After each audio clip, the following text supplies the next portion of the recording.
4 का नया रूप कैसा होगा, बदले हुए नियम कैसे होंगे, इसी पर हम चर्चा कर रहे हैं। किसी भी वक्त गृह मंत्रालय की तरफ से लॉकडाउन 4 को लेकर गाइडलाइंस क्या है वो सामने रखा जा सकता है, और इसी पर चर्चा के लिए हमारे साथ दो खास मेहमान भी जुड़े हुए हैं। एक बार फिर से रुक करते हैं उनका। शरद कोहली, आपने जैसा कि कहा कि बिना पब्लिक ट्रांसपोर्ट को खोले अर्थव्यवस्था को फिर से शुरू नहीं किया जा सकता, लेकिन पब्लिक ट्रांसपोर्ट को खोलते ही सवाल यह होगा कि कितने लोग उसमें सफर करेंगे और कैसे लोगों को रोका जाएगा, क्योंकि अगर बड़ी संख्या में लोग बाहर आए तो फिर संक्रमण का खतरा होगा। देखिए, अब उदाहरण के तौर पर मैं दो ट्रांसपोर्ट लेता हूं। मान लीजिए कि हम किसी शहर की बात करते हैं, उदाहरण के तौर पर दिल्ली की, जहां पर मेट्रो दिल्ली की लाइफलाइन है, या डीटीसी की बसें हैं, या उबर है। मैं दो उदाहरण लेता हूं। उबर में आपने पहले ही नियम रखा है कि एक ड्राइवर और दो व्यक्ति उसमें बैठ सकता है।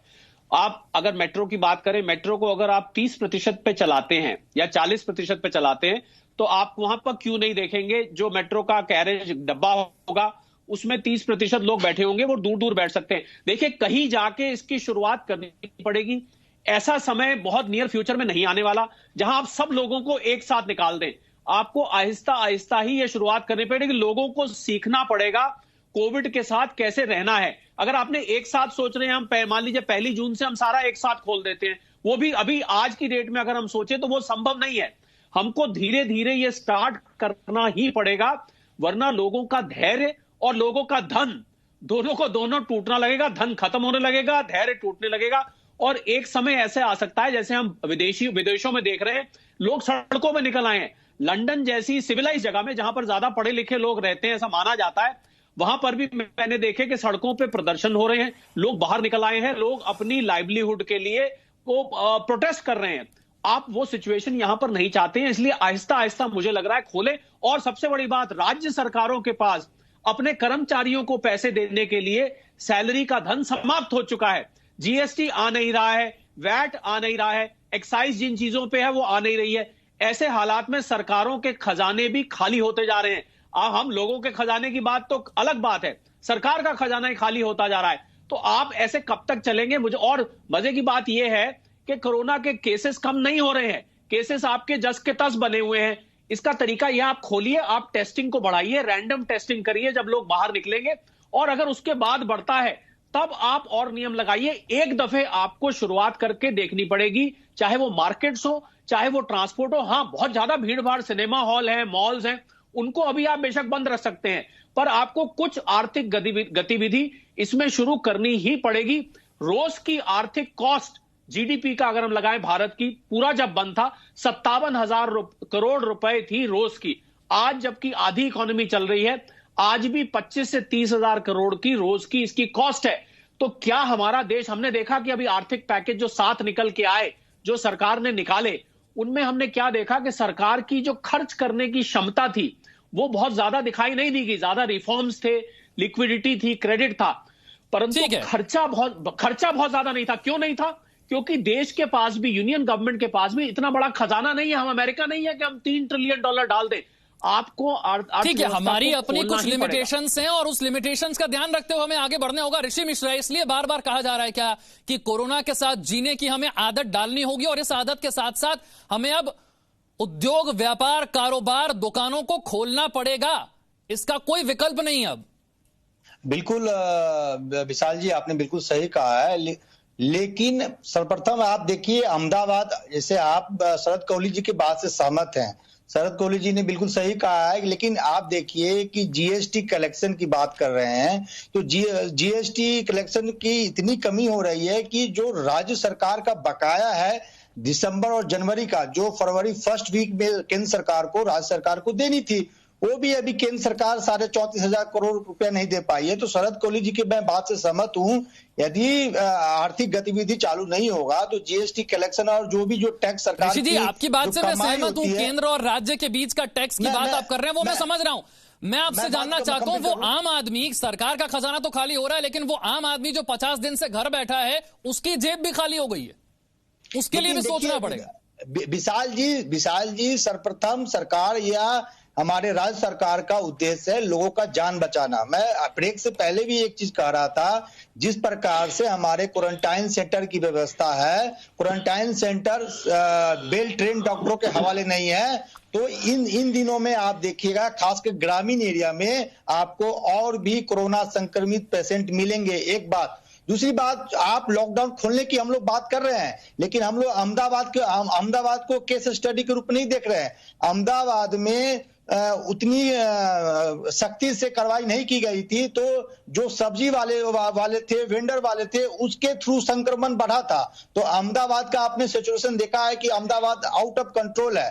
तो सरकार को आर्थिक गतिविधि के साथ साथ लोगों के जान का भी परवाह सरकार। ठीक है, आप कह रहे हैं कि दोनों चीजों का ध्यान रखना है, पहले लोगों की जान बचानी है और उसके साथ साथ अर्थव्यवस्था को देखना है। शरद कोहली, मैं फिर से आपके पास आ रहा हूं। दुनिया के अलग अलग देशों ने लॉकडाउन लगाया और दुनिया के बहुत सारे देश उस लॉकडाउन में से बाहर भी निकले। हालांकि भारत जितनी बड़ी आबादी और किसी देश की नहीं है जो पूरी तरह से लॉकडाउन में गए हों। दुनिया के देशों से क्या सीख सकते हैं हम और क्या सीखते हुए आगे बढ़ सकते हैं?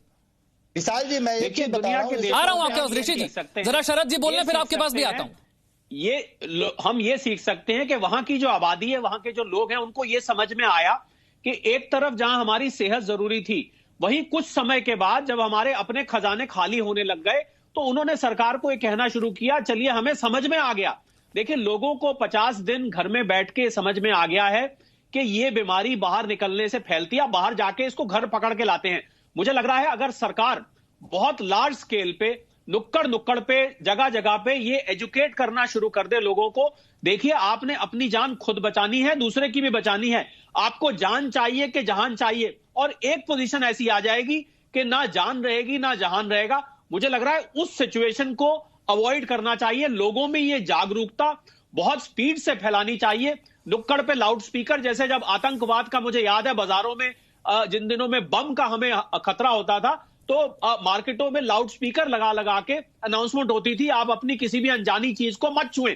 इस प्रकार का प्रचार सरकार को तुरंत शुरू कर देना चाहिए और धीरे धीरे उसको खोलना चाहिए। मैं बार बार यही कह रहा हूं, और मैं इसलिए नहीं कह रहा हूं क्योंकि मैं अर्थशास्त्री हूं तो मेरा अर्थशास्त्र की तरफ रुझान है।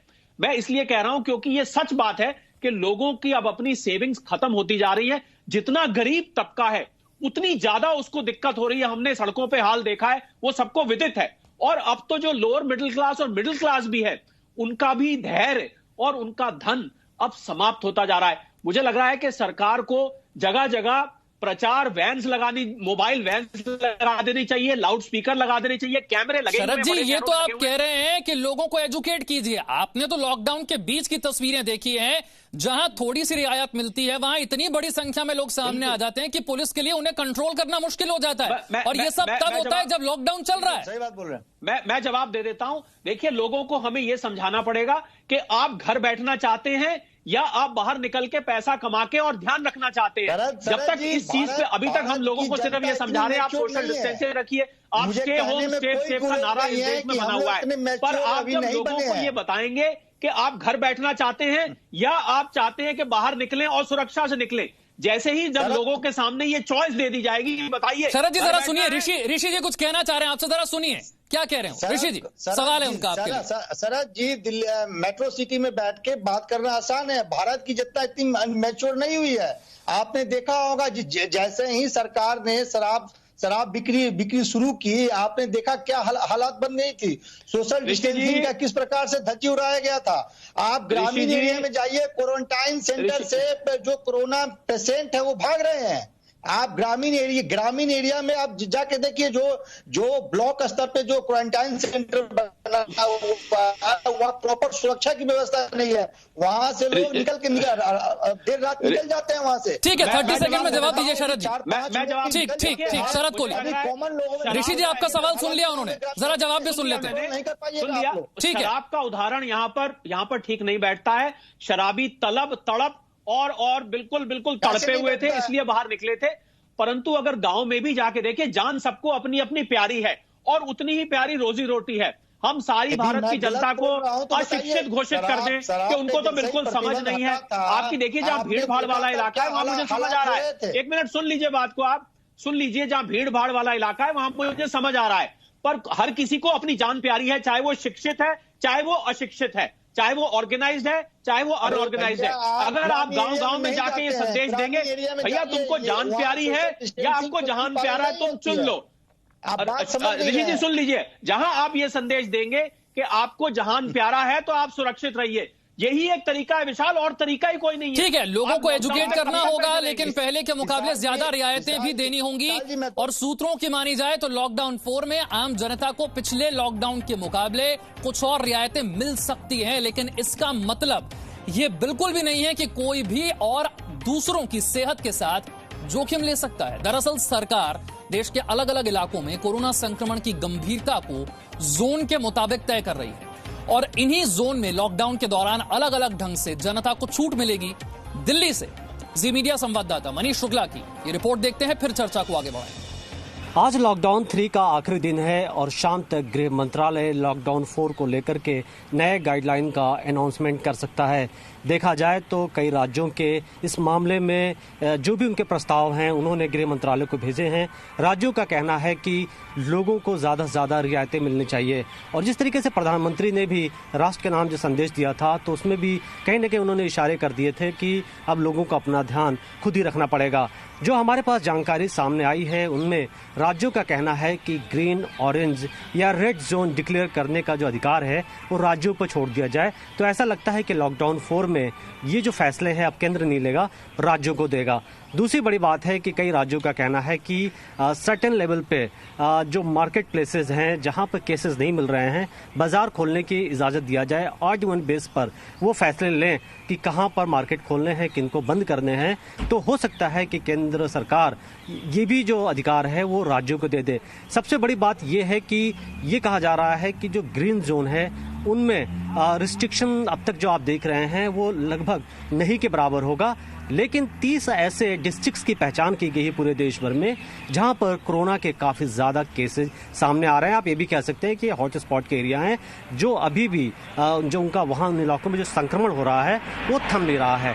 तो ऐसी स्थिति में सरकार इन 30 जो डिस्ट्रिक्ट्स हैं जिनकी पहचान की गई है उनमें काफ़ी ज़्यादा बंदिशें लगाने वाली है। उनमें कई तरीके के रिस्ट्रिक्शंस होंगे, लोगों के आने जाने से लेकर के दुकान और बाकी जो एक्टिविटीज़ है उन सब पर बैन लगाया जाएगा। लेकिन देश के बाकी हिस्सों में जहां केसेस नहीं सामने आ रहे हैं वहां पर टैक्सी, बसें चलाने तक की छूट दी जाएगी। और कुछ जगहों पर ये भी कहा जा रहा है कि सरकार, अगर राज्य सरकार चाह रही है तो मॉल्स को भी खोलने की इजाज़त दी जा सकती है, भले उसमें सारी दुकानें ना खुले, उसके अंदर भी ऑड इवन बेस के आधार पर कुछ दुकानें खोलने की इजाज़त दी जाए। तो फिलहाल शाम तक का इंतजार है, कुछ ही घंटे बाकी हैं। गृह मंत्रालय कुछ ही देर में अनाउंसमेंट करने वाला है, पूरे देश भर की निगाहें हैं और यही देखने की बात है कि कितने दिन के लिए सरकार लॉकडाउन बढ़ाती है और कब ये जो लॉकडाउन का दौर है वो खत्म होगा। मनीष शुक्ला, जी मीडिया, दिल्ली। तो लॉकडाउन 4 के नियम क्या होंगे, बदला हुआ रंगरूप क्या होगा, गृह मंत्रालय की गाइडलाइंस किसी भी वक्त सामने आ सकती हैं और इसी पर हम चर्चा कर रहे हैं। ऋषि जी, मैं अगला सवाल आपसे ये पूछना चाहता हूं, पिछले दिनों टेस्टिंग कितनी हो रही है और राज्य सरकारों की तरफ से ट्रेनों को कैसे चलाया जा रहा है, श्रमिकों को वापस कैसे लाया जा रहा है, इस पर इतनी राजनीति हुई कि अब यह सवाल खड़ा हो गया है कि क्या पूरे देश के लिए गाइडलाइंस और नियम अकेले केंद्र जारी कर दे या फिर राज्यों पर छोड़ दिया जाए कि वो देखें कि वो अपने राज्यों में क्या छूट देना चाहते हैं और क्या नहीं। देखिए विशाल जी, सिर्फ राज्यों के हवाले हर स्थिति को नहीं छोड़ना चाहिए और मेरा मानना है कि केंद्र और राज्य को समन्वय करके, कोऑर्डिनेशन करके इस किसी भी चीज का जो हमारा देश महामारी के दौर से गुजर रहा है उसका सॉल्यूशन निकाले। आपने सबसे अच्छा एग्जाम्पल ट्रेनों का दिया। ट्रेनों के लेके जिस प्रकार से राज्य और केंद्र सरकार में कंफ्यूजन था, चाहे वह रेल भाड़ा को लेके देखिए, मुझे आश्चर्य लगता है कि केंद्र सरकार ये कैसे लापरवाही कर गई कि उन्होंने ये तय नहीं कर पाया कि जो 85% रेलवे देगी, 15% राज्य देगी। मैं दावा करता हूं विशाल जी, जी न्यूज के माध्यम से, ऐसा कोई नोटिफिकेशन जारी नहीं किया गया था। यदि नोटिफिकेशन जारी किया गया होता तो राज्यों को क्यों नहीं नोटिफिकेशन दिया गया कि 15% आपको देना है और 85% रेलवे वहन करेगी। तो नोटिफिकेशन यदि पहले जारी कर दी गई होती राज्य सरकार से कोऑर्डिनेशन करके, तो ये जो हालात आपने जो देखा पिछले दिनों वो देखने को नहीं मिलता। दूसरा महत्वपूर्ण बात है कि जो श्रमवीर हैं, जो हमारे देश के नायक हैं, इतने बड़े पैकेज के घोषणा के बावजूद भी आज आप देख रहे हैं कि श्रमवीर आज भी अपने घर पैदल जा रहे हैं। सड़कों पे हुजूम आपको देखने को मिल रहा है। कल भी एक दर्दनाक घटना आपको देखने को मिला कि 26 से 30 मजदूर की सड़क दुर्घटना में मृत्यु हो गई। ठीक है, मैं तो श्रमिकों के दर्द को समझ रहा हूं, लेकिन मैं आगे का रास्ता है। आपसे समझना चाह रहा हूं। जरा शरद कोल, ये मुझे बताइए कि रेड जोन में जो लोग हैं, अब सरकारें मान लीजिए कि मानने के लिए से तैयार नहीं है। दिल्ली के मुख्यमंत्री कहते हैं आप पूरी दिल्ली को रेड जोन में नहीं रख सकते हैं, हम कंटेनमेंट जोन देखेंगे और उसे छोड़कर हम कामकाज चालू करना चाहते हैं। तो अब इसे परिभाषित कैसे किया जाए कि रेड जोन क्या है, कंटेनमेंट जोन क्या है, कौन सा मुख्यमंत्री कहां छूट देना चाहता है? देखिए, रेड जोन आप उसको कहते हैं जहां पर मामले निकल के आए हैं, उसमें उसके आगे एक बफर जोन भी होता है। बफर जोन होता है जो उसके इर्द गिर्द के इलाके होते हैं, क्योंकि खतरा होता है कि वहां से केसेस निकल के उसके आसपास जा सकते हैं। अब आप दिल्ली में जैसे उदाहरण के तौर पे हमने देखा, आपने दिल्ली का उदाहरण लिया, तो वहां रस्सियां और बैरियर लगा दिए जाते हैं कि वहां अंदर कोई घुस नहीं सकता। वहां जो कामकाज करने वाले लोग हैं, मुझे लगता है कि उनके लिए अगर उनका लंबे टाइम तक ये लॉकडाउन रहता है, मान लीजिए 14 दिन या 21 दिन उनको क्वारंटीन में या आइसोलेशन में रहना पड़ता है, तो सरकार को यह भी संवेदनशीलता दिखानी पड़ेगी कि वहां पर उनका खाना, उनकी रोजी रोटी, उनके रोजमर्रा की चीजें, मुझे ये सुनने में आ रहा है कि वहां दिक्कत हो रही है लोगों को, ब्रेड दूध ऐसी चीजों लेने में दिक्कत हो रही है। तो सरकार को ये देखना, और उसके आसपास जिंदगी नॉर्मल चल रही होगी। अगर वो मान लीजिए ऑरेंज या ग्रीन जोन है, उसके आसपास वहां जिंदगी नॉर्मल चल रही होगी। एक छोटा सा सवाल ये है कि बार बार सरकार कह रही है गांव तक संक्रमण नहीं पहुंचने देना। अब प्रवासी मजदूर हजारों लाखों की संख्या में चलकर अपने अपने गांव पहुंच रहे हैं, तो गांव के लिए अब अलग से रणनीति बनानी पड़ेगी। बिल्कुल गांव के लिए बनानी पड़ेगी। और एक जो समस्या है, एक समस्या जो है विशाल सबसे बड़ी, कि अगर आप अर्थव्यवस्था को शुरू करते हैं जिसमें फैक्ट्रियां और कंस्ट्रक्शन साइट, जो कि बहुत बड़ा तबका जिसमें आता है, तो आपके पास इस समय मजदूर तो है ही नहीं। मान लीजिए दिल्ली, बंबई, नोएडा, गुड़गांव, अगर हम इन चीजों को जगह देखें, वहां जो फैक्ट्रियां और कंस्ट्रक्शन साइट में काम शुरू होने को है, तो वहां पर आप मजदूर तो सारे गांव जा चुके हैं। वो फैक्ट्री के मालिक और कंस्ट्रक्शन कंपनियां ये पूछ रही हैं कि अब हम वर्कफोर्स कहां से लाएं, ये लोग तो चले गए घर पर। इसीलिए मेरी यह सलाह थी सरकार को कि आर्थिक पैकेज की अनाउंसमेंट जल्दी करनी चाहिए थी, जिससे मजदूर वहां पर जाते नहीं। अब मजदूर चले गए और ये मजदूर बहुत जल्दी वापस आने वाले नहीं है, मैं आपको ये बता रहा हूं। लेकिन बहुत सारी राज्य सरकारों की, ऋषि जी, ये भी दलील है कि सिर्फ माइग्रेंट वर्कर्स पर ही इंडस्ट्री नहीं चल रही थी, स्थानीय स्तर पर भी हैं, वो भी काम कर सकते हैं। लेकिन मेरा सवाल ऋषि जी आपसे यह है, 30 बड़े शहरों की ऐसी लिस्ट है जहां पर कम रियायतें मिलने की संभावना है, उसमें दिल्ली, मुंबई भी है। अब अर्थव्यवस्था का पहिया दिल्ली और मुंबई के बिना तेजी से आगे चल पाए, इसकी संभावना कम लगती है। दिल्ली, मुंबई पर ज्यादा फोकस करना होगा। बिल्कुल, आपने अरविंद केजरीवाल जी का बयान सुना होगा। अरविंद केजरीवाल जी ने मांग किया है कि रेड जोन, पूरा दिल्ली तो रेड जोन में है, लेकिन जिन जिन एरिया में कंटेनमेंट है, जैसे वार्ड वाइज आइडेंटिफाई किया जाए कि ये फलाना वार्ड जो है कंटेनमेंट जोन में है, वहां पे सिर्फ रिस्ट्रिक्शन लगाया जाए, बाकी एरिया में रिलीफ दिया जाए, ताकि हमारी इकोनॉमी बूस्ट हो। एक बात। दूसरी बात, बॉम्बे में आप अभी रिलीफ नहीं दे सकते हैं। वहां के मुख्यमंत्री ने भी मांग किया है, बॉम्बे और बॉम्बे से सटे हुए पूना में ऐसा कोई रिलीफ देने की जरूरत नहीं है। तीसरा विशाल जी, मेरा कंसर्न है, ग्रामीण इकोनॉमी को आपको बूस्ट अप करना होगा, नहीं तो हालात और बदतर हो जाएंगे। मैं आपको बता दूं कि 200 करोड़ का दूध पर डे बर्बाद हो रही है ग्रामीण एरिया में। तो ग्रामीण एरिया के रूरल इकोनॉमी को बूस्ट अप करने के लिए जितने भी प्रवासी मजदूर जा रहे हैं, करीब 14 करोड़ ये मनरेगा में मजदूर हैं, तो उनको कहीं न कहीं मनरेगा से जोड़ना चाहिए, ताकि ग्रामीण एरिया का भी के इकोनॉमी का भी को भी बूस्टअप मिल सके। ये मेरा महत्वपूर्ण सलाह है सरकार को। ठीक है शरद जी, एक बार फिर से, दुनिया के वो देश जो लॉकडाउन से बाहर निकले और पब्लिक ट्रांसपोर्ट को शुरू किया, उनसे हम क्या सीख रहे हैं हवाई सेवा को लेकर और ट्रेन सेवा को लेकर, क्योंकि इनके बिना संभावना मुश्किल है कि कामकाज फिर से शुरू हो पाए।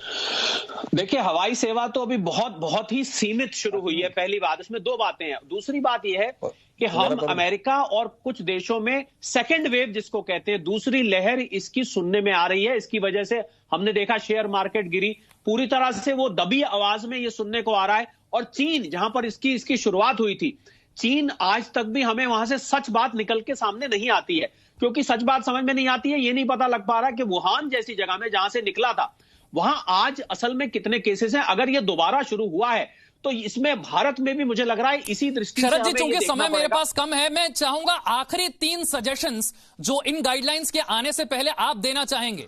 क्या करना चाहिए सरकार को? वो 3 बड़े सजेशंस शरद को मैं बिल्कुल मैं देता हूं। मैं 3 सजेशंस दे जाऊंगा। पहला सजेशन ये कि पब्लिक ट्रांसपोर्ट को 30 या 40% कैपेसिटी पे शुरू करना चाहिए, मेरा पहला सजेशन।